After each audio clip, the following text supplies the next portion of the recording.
They also now happen in more areas of the world than before, presenting unprecedented challenges to human health and to how we lived out. The total number of days above 50°C has increased in each decade since 1980.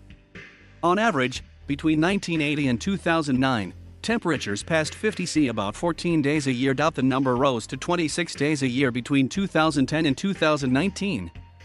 In the same period, temperatures of 45°C and above occurred on average an extra 2 weeks a year. The increase can be 100% attributed to the burning of fossil fuels, says Dr. Friedrich Otto, Associate Director of the Environmental Change Institute at the University of Oxford. As the whole world warms, extreme temperatures become more likely. High heat can be deadly for humans and nature, and cause major problems to buildings, roads, and power systems. Temperatures of 50°C happen predominantly in the Middle East and Gulf regions. And after record-breaking temperatures of 48.8°C in Italy and 49.6°C in Canada this summer, scientists have warned that days over 50°C will happen elsewhere unless we cut fossil fuel emissions. We need to act quickly. The faster we cut our emissions, the better off we'll all be, says Dr. Sihan Lee, a climate researcher at the School of Geography and the Environment at the University of Oxford. With continued emissions and lack of action, not only will these extreme heat events become more severe and more frequent, but emergency response and recovery will become more challenging, warns Dr. Lee. But these increases have not been felt equally around the world. Eastern Europe, Southern Africa and Brazil saw some maximum temperatures rise by more than 1°C, and parts of the Arctic and Middle East recorded increases of more than 2°C. Scientists are calling for urgent action from world leaders at a UN summit in Glasgow in November, where governments will be asked to commit to new emissions cuts in order to limit global temperature rises. Even below 50°C, high temperatures and humidity can create severe health risks. As many as 1.2 billion people around the world could face heat stress conditions by 2100 if current levels of global warming continue, according to a study from Rutgers University in the US published last year. That is at least 4 times more than those affected today.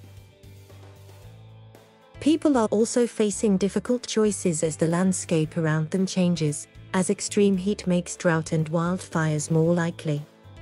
While other factors can contribute, climate change is also an important driving force behind desertification. Sheikh Kaiser Mulkabi is a wheat farmer from a village in central Iraq. The land around him was once fertile enough to sustain him and his neighbors, but it has gradually become dry and barren.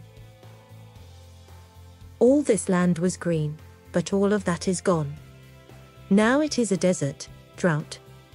Almost all the people from his village have moved away to look for work in other provinces. I lost my brother, dear friends and loyal neighbors. They shared everything with me, even my laughter.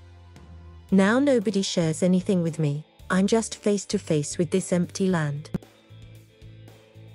It went over 50°C in my area. Why is it not featured? Reports of record temperatures usually come from measurements taken at an individual weather station, but the data we have studied represents larger areas than those covered by a single station. For example, Death Valley National Park in Southern California is one of the hottest places on Earth. Temperatures in certain parts of the park regularly pass 50°C in summer. But when creating an average for maximum temperatures for the wider area, using several different sources, a figure below 50°C is reached.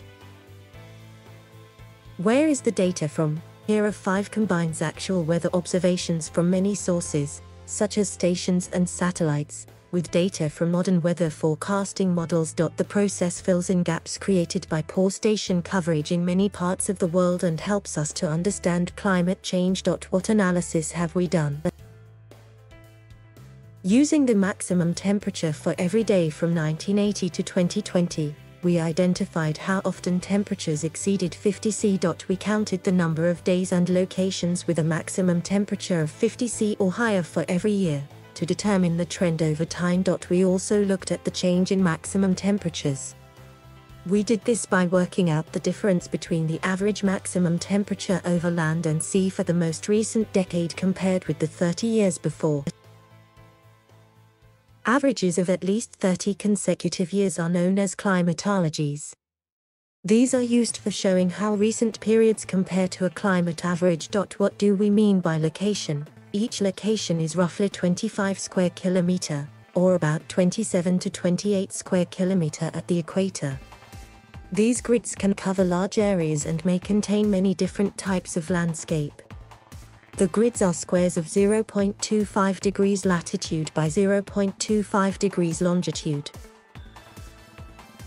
Credits methodology developed with support from Dr. Sihan Lee of the School of Geography and the Environment, University of Oxford, and Dr. Zeep Horsefather of Berkeley Earth and Carbon Brief. External review by Dr. Samantha Burgess, Dr. Julian Nicholas and Dr. Frija van Borg at the Copernicus Climate Change Service, hosted by the European Centre for Medium-Range Weather Forecasts. Special thanks to Professor Ed Hawkins of the University of Reading as well as Professor Richard Betts and Dr. John Caesar at the Met Office. Data Analysis and Journalism by NASA's Stiliana and Becky Dale. Designed by Preena Shah, Sana Jasemi and Joe Roxas. Development by Catriona Morrison, Becky Rush and Scott Jarvis. Data Engineering by Alison Benjamin. Case study by Narmak Koshnor. Additional research by Stephanie Stafford. Interview with Dr. Friederike Otto by Monica Ganzi. Climate Stripes visualization courtesy of Professor Ed Hawkins and University of Reading. Thank you for watching. Please subscribe.